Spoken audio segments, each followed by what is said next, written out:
Mr. Men, a very thankful Thanksgiving. Mr. Happy looked out his window. The leaves had turned color, and there was a chill in the air. It was finally Thanksgiving. Mr. Happy smiled, a great big happy Mr. Happy smile.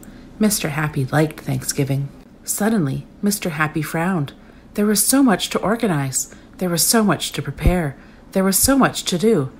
But Mr. Happy had lots of friends to help. Mr. Busy went grocery shopping. Busy Mr. Busy.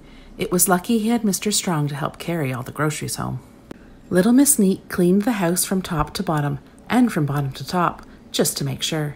She raked up all the leaves in the backyard, but every time she finished and turned to go back indoors, another leaf fell.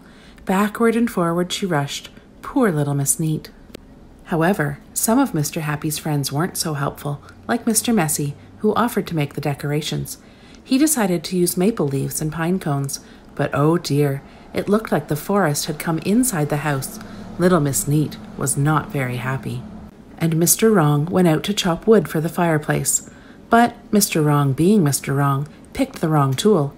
I don't think he's going to split very many logs with that, do you? Before they started cooking the Thanksgiving dinner, everyone went to see the parade. There was music. Mr. Noisy was like a whole marching band in one. There were colorful floats, and there were giant balloons. Mr. Topsy-Turvy's balloon was upside down.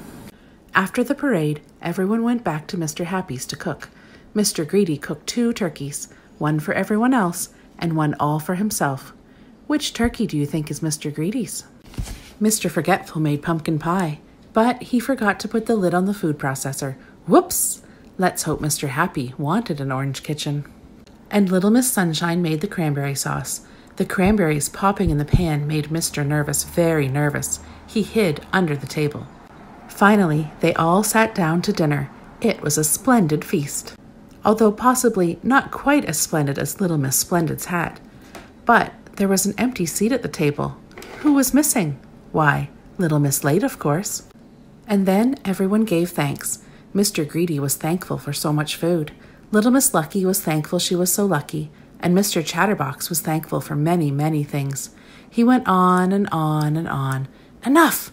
Cried Mr. Rude rudely, and for once everyone was rather thankful he was at the table. Everyone ate far too much, even Mr. Skinny. He had 2 peas instead of his usual 1. Everyone, that is, except for Mr. Lazy. He had fallen asleep at the table. Suddenly he woke up. "I'm thankful," he announced sleepily, "that I don't have to wash the dishes." So who did the dishes? Little Miss Neat, of course, but everyone else did help out, which she was very thankful for.